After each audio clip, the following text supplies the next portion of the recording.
നീ ഏതാടാ? എടാ കൊച്ചനെ, നീ നല്ലോണം ആലോചിച്ചോ? വീട് മാറി കയറിയതാണോ? അല്ല, ഞാൻ ഈ വീട്ടിലേക്ക് തന്നെയാ വന്നത്. എന്നോട് പറഞ്ഞു ആരോടും മിണ്ടാ അടുക്കളയിൽ ചെന്ന് ചായ ഇട്ടോളാൻ. ആര്? മറ്റേ ചേട്ടൻ. മറ്റേ ചേട്ടനോ? അതെ, ഈ ചേട്ടൻ. നിങ്ങൾ രണ്ടുപേരും വന്ന്.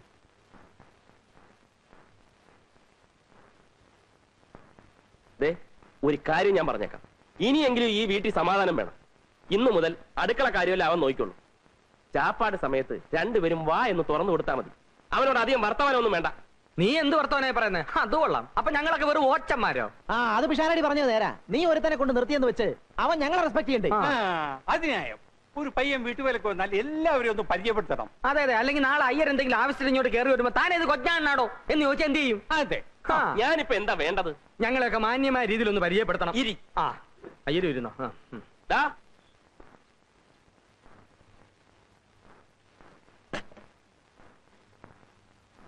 ഇന്നു മുതൽ നിനക്ക് 3 ചേട്ടന്മാരാണുള്ളത്. 3 അല്ല 4. 3 ചേട്ടന്മാരും ഒരപ്പൂപ്പനും. എല്ലാവരെയും നീ ഒരുപോലെ കാണണം, സ്നേഹിക്കണം, അനുസരിക്കണം. എന്താണ് അവന്റെ പേര്? രാംകുമാർ ചെങ്ങമനാട്. നീ ചെങ്ങമനാട് മൊത്തം മേടിച്ചോ?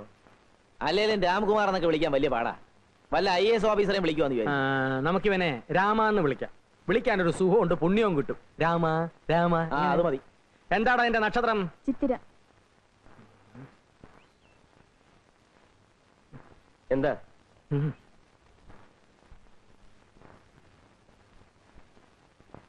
അവനെ പറഞ്ഞുവിട്, പോക്ക് കേസാ. ചിത്തിര നക്ഷത്രം, അക്കുടി നാശം, സ്ഥാനഭ്രംശ, ധനക്ഷയം, അഖില ശരീര അസ്വാസ്ഥ്യ, ദുഃഖാന്തിത. താൻ എന്നെ പാട് നോക്ക്, ഒരു കുഴപ്പമില്ല. നീ ഒന്നേ, നീ അവന്റെ ചെവി ശ്രദ്ധിച്ചോ?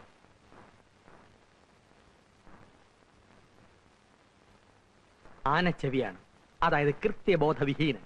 നിനക്ക് മനസ്സിലാകുന്ന ഭാഷയിൽ പറയാം, ഗജ ഫ്രോഡ്. അത് ഞാൻ നോക്കിക്കൊള്ളാം. എല്ലാം സാറ് നോക്കിക്കൊണ്ടാ മതി. തൽക്കാലം അവനൊന്ന് പണി ചെയ്ത് തുടങ്ങട്ടെ. എങ്ങനുണ്ട് ഊണ്? കൊള്ളാം. എന്നാ കൊള്ളുകാല. കന്നാലിക്ക് കൊടുക്കുന്ന പോലെ ചേനയും വാഴയ്ക്കും കണ്ടം തുണ്ടമായി വെട്ടിയിട്ട് പുഴുങ്ങി അവിയലാകില്ല കേട്ടോടാ. അങ്ങനെ ആക്ഷേപിക്കൊന്നും വേണ്ട, അവൻ നന്നായിക്കോളും. പണ്ട് എനിക്ക് അൾസറ, എനിക്ക് എന്റെ ആരോഗ്യം നോക്കിയേ പറ്റൂ. എന്നാ എനിക്ക് എന്റെ ആരോഗ്യം നോക്കിയേ പറ്റത്തുള്ളൂ. എനിക്ക് ഇനി കണ്ടവനെ ക്ലാസ് ഇടാൻ പറ്റിയല്ല. വേലക്കാരൻ വരുന്നതിന് മുമ്പ് അതിന്റെ കുഴപ്പം, ഇപ്പൊ വന്നപ്പോ അതിലും കുഴപ്പം ഉണ്ടോ? ഓ, അങ്ങനെ എനിക്ക് വേണ്ടി വെയിറ്റ് ചെയ്യുന്ന പതിവൊന്നും ഇവിടെ ഇല്ലല്ലോ. എന്നാ ഉണ്ണുന്നതിന് മുമ്പ് കുറച്ച് വെള്ളം ബാത്റൂമിൽ വെച്ചേക്കണം, ഉടനെ ആവശ്യം വരും. ഓ, അത്രയ്ക്ക് പോറൊന്നുമല്ല. നീ എന്തിനാ അവന്റെ സൈഡിൽ നിൽക്കുന്നേ? പിന്നെ ഇയാളെ ഉണ്ടാക്കും. ഇങ്ങനെ കീരിയും പാമ്പും കളിച്ച് ഇനി എന്നെ മണ്ടനാക്കാൻ ശ്രമിക്കണ്ട. എന്ത് പ്രശ്നം വന്നാലും 1 മാസം അവനിവിടെ നിൽക്കും. അതിനാവും വെച്ച് ഞാൻ അവനെ എല്ലാം പഠിപ്പിച്ചെടുത്തോളാം. അല്ല, അവനെ പഠിപ്പിച്ചെടുക്കാൻ അങ്ങ് തീരുമാനിച്ചു. എന്നാൽ അവൻ എവിടെ കിടക്കും? അവനിവിടെ എവിടെയെങ്കിലും കിടക്കും. അവനെന്താ ആനയാണോ? ആനയല്ല, ആന ചെവി. ചിത്തിര നക്ഷത്രമാണ്, സൂക്ഷിച്ചില്ലേ ഇരിക്കുന്നിടം തോണ്ടും. അവൻ പിഷാരടി കൂടെ കിടന്നോളും. പറ്റുകയല്ല. 1 വർഷത്തേക്ക് ആരുമായും സഹശയനം പാടില്ല. ഓമനക്കുട്ടന്റെ കൂടെ കിടക്കട്ടെ. എല്ലാം ഓമനക്കുട്ടന്റെ പള്ളിക്ക് വെച്ചു. വൈകുന്നേരം വരെ പണിയെടുത്ത് രാത്രി സ്വല്പം പാട്ട് കേട്ട് കിടന്നുറങ്ങുന്നതാണ് എന്റെ ഏറ്റവും വലിയ സന്തോഷം. അത് പങ്കിടാൻ ഞാൻ ആരെയും അനുവദിക്കില്ല. ചെറിയാറ്റം ഒന്ന് സഹകരിക്കും. അയ്യോ, അത് മാത്രം പറ്റിയല്ല. നിങ്ങൾക്കറിയാമല്ലോ, കാഞ്ഞിരപ്പള്ളി തന്നെ സ്വന്തം അനിയൻ വന്നിട്ട് ഞാൻ എന്റെ കൂടെ കിടത്തിയോ? കയ്യിൽ നിന്ന് കാശ് കൊടുത്ത് ഹോട്ടലിൽ മുറി എടുത്ത് കൊടുത്ത് താമസിപ്പിച്ചു. എന്റെ കൂടെ ആരെയും കിടന്നാൽ എനിക്ക് ഉറക്കം വരികയില്ല. ഇവനെ എവിടെങ്കിലും ഒന്ന് കിടത്തണമല്ലോ. എവിടെങ്കിലും കിടത്തിയാ പോരാ, ഭദ്രമായിട്ട് കിടത്തണം. എന്തൊരു സംസാരം ഇത്! മൈക്കിൽ കൂടി വിളിച്ചു പോകുന്നല്ലോ.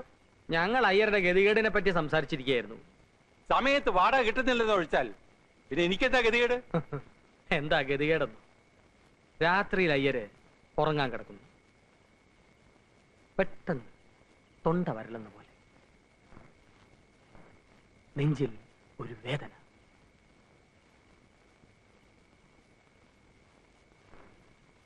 സംഭവിക്കാൻ വേണ്ടി പറയുന്നതല്ല. അയ്യർ കാലിയാകാൻ പോകുന്നു. 1 ഗ്ലാസ് വെള്ളം വേണം. എന്ത് ചെയ്യും? ഞാൻ പറഞ്ഞു ശരിയല്ലോ ഓമനക്കുട്ടാ? ശരിയാണോന്ന് ചോദിച്ചാ അങ്ങനെ സംഭവിക്കാവുന്നതേ ഉള്ളൂ. പക്ഷേ നമ്മൾ 3 പേരും ഉള്ളപ്പോ അങ്ങനെ സംഭവിക്കാൻ പാടില്ല. അതുകൊണ്ടാ ഞാൻ നേരത്തെ പറഞ്ഞേ. ഉടനെ നിങ്ങൾ എന്നെ കടിച്ചിറാൻ വന്നില്ലേ? രാമ,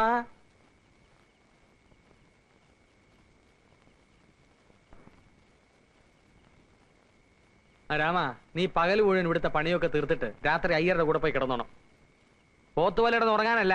നട്ടപ്പാതിരാക്ക് അങ്ങേർക്ക് വല്ല വിമ്മിഷ്ടമോ ശ്വാസം മുട്ടലോ കൂടെ പറയുന്നത് പയ്യന് മനസ്സിലാകണ്ടേ അയ്യരെ? വന്നാൽ ഉപകരിക്കാൻ വേണ്ടിയാ.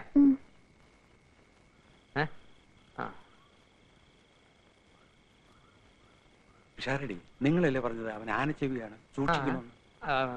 ശുദ്ധ ബ്രാഹ്മണന്മാർക്ക് അതൊന്നും ഏശയില്ല. പിന്നൊരു കാര്യം, അവന്റെ 2 കൈകളും ഒന്ന് സൂക്ഷിച്ചു. അതെന്താ? അവന്റെ കയ്യിലിരിപ്പ് അങ്ങനെ. രാമ നീ ചെല്ലേ. പോ വാടാ വാ. രാവിലെ ഇനി എത്തിയേക്കണേ. അയ്യരെ അവന് പുതയ്ക്കാൻ ഒരു കമ്പിളി കൊടുത്തേക്ക്.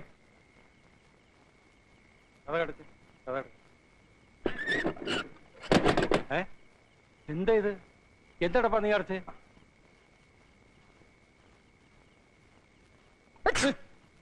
എന്താ ഇത്? ഞാൻ തുമ്മിയതാ.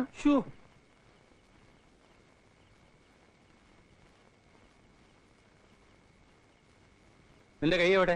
ദേ എവിടെ? ഇതേണ്ട. ഇതിനെ പുറകെ കിട്ടുന്നത് മനുഷ്യൻ സ്വസ്ഥാനമില്ലെന്ന് വെച്ചാൽ അല്ലേ? എനിക്കകത്തൊരു പൂജയുണ്ട്, അത് കഴിഞ്ഞിട്ട് ഞാൻ വിളിക്കാം. അവിടെ നിന്നാ മതി കേട്ടോ. അവിടെ നിൽക്കാൻ പറഞ്ഞില്ലേ? അവിടെ നിന്നാ മതി. ആ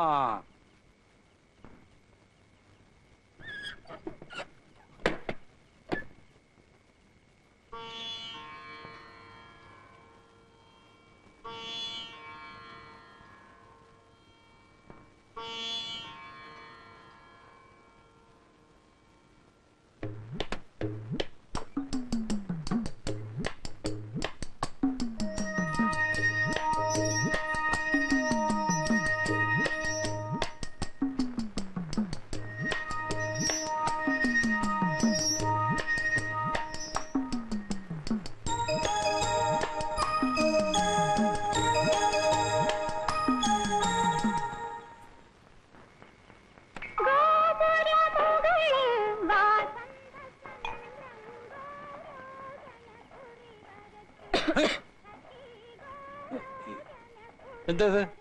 ഞാൻ ചുമച്ചതാ. ഓ, ഉറങ്ങുമ്പോൾ സ്വത്ത് വരരുത്.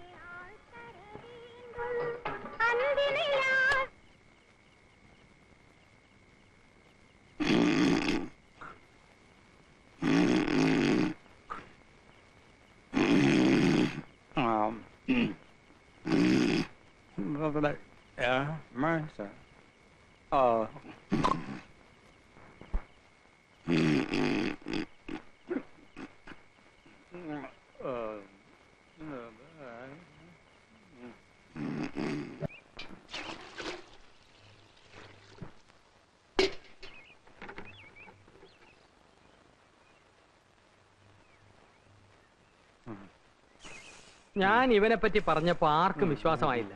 ദേ ഒറ്റ രാത്രി കൊണ്ട് അയ്യർ ഈ പരുവത്തിലായില്ലേ? പിഷാരിയല്ലേ പറഞ്ഞത് ശുദ്ധ ബ്രാഹ്മണൊന്നും ഏൽക്കില്ലെന്ന്? ശുദ്ധ ബ്രാഹ്മണൻ അതൊന്നും യേശുവില്ല. അയ്യർ അതല്ല എന്നുള്ള ഇപ്പൊ മനസ്സിലായല്ലോ. ഈ നിമിഷം അവനെ ഇവിടുന്ന് പറഞ്ഞു വിടുന്നതാണ് ബുദ്ധി. അവനെ പറഞ്ഞു ഇവിടെ അയ്യാക്ക് ഇത്ര ധൃതി എന്തുവാ? ആരും ധൃതി വെച്ചിട്ട് കാര്യമില്ല. ഒരു മാസം അവൻ ഇവിടെ നിൽക്കും. അപ്പൊ കിടപ്പ് വീണ്ടും പ്രശ്നമാകും. പ്രശ്നമാകില്ല, നറുക്കിട്ടെടുക്കാം. ദാ നമ്മുടെ 3 പേരുടെ പേരും ഇതിനകത്തുണ്ട്. അയ്യരെടുക്കട്ടെ. ആരുടെ പേര് വരുന്നോ ഒരു മാസം അവൻ അയാളുടെ മുറിയിൽ കഴിയും. നറുക്കെടുപ്പൊന്നും പറ്റത്തില്ല. അതെന്താ? ഇവൻ ഇതിനകത്ത് നമ്മുടെ രണ്ടുപേരുടെയും പേര് മാത്രം എഴുതിയിട്ട് കാണൂ. അത് ശരിയാ. ഒന്ന് വിശ്വസിക്കണേ. എന്റെ പേര് വേണ്ടട്ടോ. അയ്യരുടെ പേരൊന്നും എഴുതിയിട്ടില്ല, അവിടെ ചുമ്മാ ഉണ്ട്. വിശ്വാസമായല്ലോ, കുലുക്കാവല്ലോ.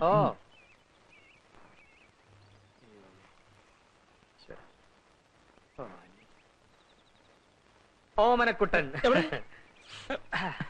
ഓമനക്കുട്ടൻ തന്നെ. അയ്യരെ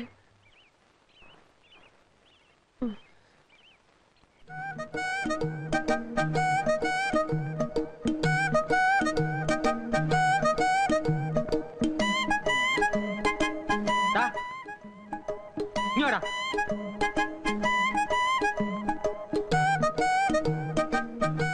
ലക്ഷ്മി. ഓ, നിനക്ക് എന്തിന്റെ അസുഖമാടാ?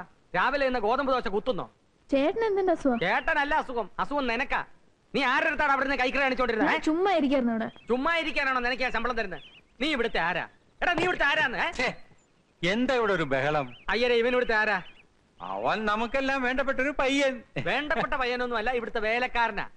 വേലക്കാരൻ എന്ന് പറഞ്ഞാൽ അകത്തോട്ട് വെച്ചാട്ടെ. പാലടച്ചേക്ക്. ഓ. ഇങ്ങോട്ട് വന്നേ, നീ ഇങ്ങോട്ട് വന്നടാ. ഈ ആഴ്ചത്തെ മനോരമ ഉണ്ട്, വേണോ? ആ വേണോ? അതിനെ ഞാൻ ഇത്ര നേരം കാത്തിരുന്നേ. ഒന്ന് താന്നേ. ആ ജോൺസന്റെ നോവൽ വെച്ചിട്ട് ഉടനെ അങ്ങ് തരാലോ. പ്ലീസ് ഒന്ന് താന്നേ, പ്ലീസ് ഒന്ന് താന്നേ, പ്ലീസ്. ഞാൻ വായിച്ചിട്ട് ഉടനെ തരാം.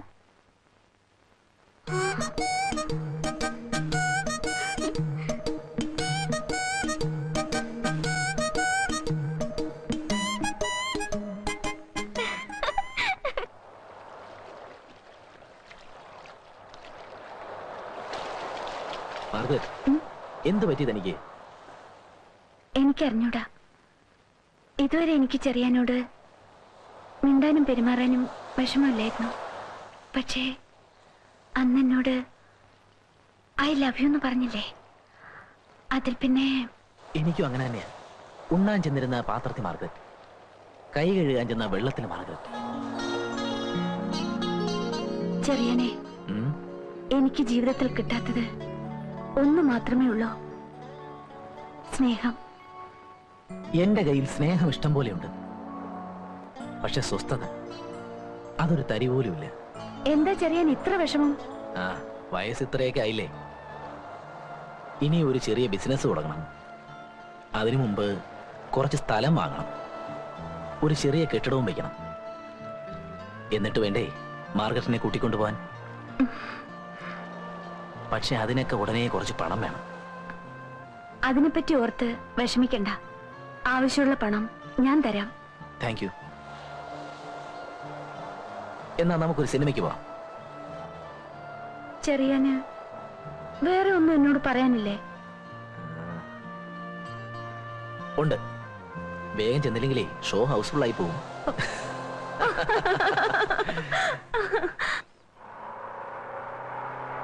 എല്ലാം കൂടെ നീ എടുക്കണ്ട, ആ പാക്കറ്റ് ഞാൻ തരാം. വേണ്ട ഏട്ടാ, ഞാൻ വെച്ചോളാം. ചേട്ടന് മാത്രമേ ഉള്ളൂ എന്നോട് ഇത്രയും സ്നേഹം. ആ പിശാടി ചേട്ടൻ സമയം കിട്ടി അപ്പൊ എന്നെ കുറ്റപ്പെടുത്തും. അപ്പൊ ചെറിയാനോ? ആ ചേട്ടൻ പിന്നെയും ഭേദാ. അയ്യരെങ്ങനെയുണ്ട്? അങ്ങേരെ ആള് പോവാ, പക്ഷെ എന്നെ ഭയങ്കര പേടിയാ. എപ്പോഴും എന്റെ കൈയും കാലും കാണിച്ചോണ്ടിരിക്കണം. അങ്ങേരെ വീട്ടിലേക്ക് ഒരു സാധനവും മേടിക്കത്തില്ല കേട്ടോ, എല്ലാം നമ്മുടെ വീട്ടിൽ നിന്ന് ഓസാ. ഏതായാലും നീ ആരെയും വെറുപ്പിക്കണ്ട. അവരെല്ലാം നിന്നെ പറ്റി നല്ലത് പറയുന്ന കേൾക്കാനാ എനിക്കിഷ്ടം. ചേട്ടൻ ഇന്ന് വീട്ടിൽ പോയിട്ട് ഇനി എന്ന് വരും? 2 ദിവസത്തിനുള്ളിൽ. വീട്ടിലാരൊക്കെ ഉണ്ട്? 2 കുഞ്ഞുങ്ങള്. യോ, ചേട്ടൻ കല്യാണം കഴിച്ചാണോ? കല്യാണമൊന്നും കഴിച്ചിട്ടില്ല, പക്ഷെ 2 കുഞ്ഞുങ്ങളുണ്ട്. എങ്ങനെയാന്നായിരിക്കും? എന്റെ അച്ഛനും അമ്മയും. ഇതിന്റെ ഒന്നും ആവശ്യപ്പെടില്ല.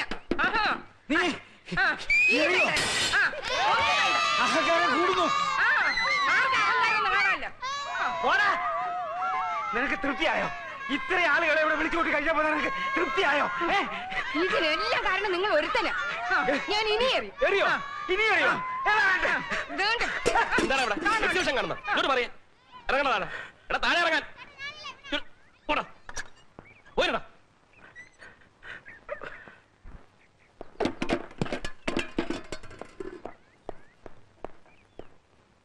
ഇന്ന് ഹരികഥാ കാലക്ഷേപം നേരത്തെ തുടങ്ങിയോ? എന്റെ അമ്മേ, എന്റെ അച്ഛ, എന്തിനാ എന്റെ മാനം ഇങ്ങനെ കപ്പൽ കയറ്റുന്നത്? 1950 എന്ത് സംഭവിച്ചെന്നാ? 50-അല്ലടാ മോനെ, 54 നീലക്കുയിൽ റിലീസായ ദിവസം നിന്റെ അമ്മ സിനിമ കാണാനായിട്ട് ഒരുങ്ങി ഇറങ്ങിയപ്പോ സുഖമില്ലാതെ കിടന്ന എന്റെ അമ്മ പോകണ്ടാന്ന് പറഞ്ഞു. അന്ന് കമാൻ ഒരു അക്ഷരം മിണ്ടാതെ കണ്ണീര് ഒലിപ്പിച്ചു നിന്ന നിന്റെ ഈ അമ്മ ഇന്ന് നേരം വെളുത്തപ്പോ മുതല് ദംഷ്ട്രീ കാണിച്ച് എന്റെ നേരെ ചാടി കയറാണ്. അമ്മേ, ഞാൻ ജനിക്കുന്നതിന് മുമ്പ് നടന്ന കാര്യം ജനിക്കുന്നതിന് മുമ്പ് തന്നെ തീർത്തുകൂടായിരുന്നോ? അതെങ്ങനെയാ? അന്ന് ഇങ്ങേര് സിംഹം അല്ലായിരുന്നോ? ഇന്നല്ലേ പൂച്ച പോലെ ആയത്. എന്നാലും കാത്തിരുന്ന് കാത്തിരുന്ന് കസവും കൊണ്ട് കൊടുത്ത് ഞാൻ ആ സിനിമയൊന്ന് കാണാൻ പോവാന്ന് വെച്ചപ്പോ കുളവി തള്ള. എന്നാ ഞാനും പിടിക്കും. എന്നാ പിന്നെ ഞാൻ മാത്രമായിട്ടെന്നാ വെറുതെ ഇരിക്കുന്നത്? ഞാനും വേണ്ടടോ, നെഞ്ചു കലങ്ങി പോവും. വേണ്ട. വനജാദേവി 19 വയസ്സ്, കാർത്തിക നക്ഷത്രം, പെണ്ണ് കൊള്ളാം. ഇതാ നോക്ക്. അടുത്തത് കോമളവല്ലി, അത്തം നക്ഷത്രം, 5 അടി 3 ഇഞ്ച് പൊക്കം. എന്റെ പൊന്നറ്റ, എനിക്കിപ്പൊ കല്യാണം വേണ്ട. എനിക്കല്ല നിർബന്ധം, നിന്റെ അമ്മയ്ക്കാ. അവൾ ഇന്നലെ ഒരു സ്വപ്നം കണ്ടു, നീ ഒരു പെൺകുട്ടിയുമായിട്ട് സഹകരണത്തിലാണെന്ന്. അതേ മകനെ, അമ്മ സ്വപ്നം കണ്ടു. അമ്മയ്ക്ക് സ്വപ്നം കാണാൻ ഒരുപാട് സമയമുണ്ട്. ഇവിടെ മനുഷ്യന് നിന്ന് ഇരിയാ സമയമില്ല. അപ്പോഴാ സഹകരണം. എന്നാ നീ അവക്കൊരു വാക്ക് കൊടുക്ക. എന്നെ ഇരുത്തി പൊറപ്പിക്കുന്നില്ല. എന്ത് വാക്ക്? നീ എന്ന് കല്യാണം കഴിക്കുന്നോ ആ പെൺകുട്ടിയെ ഞങ്ങൾ തീരുമാനിക്കും.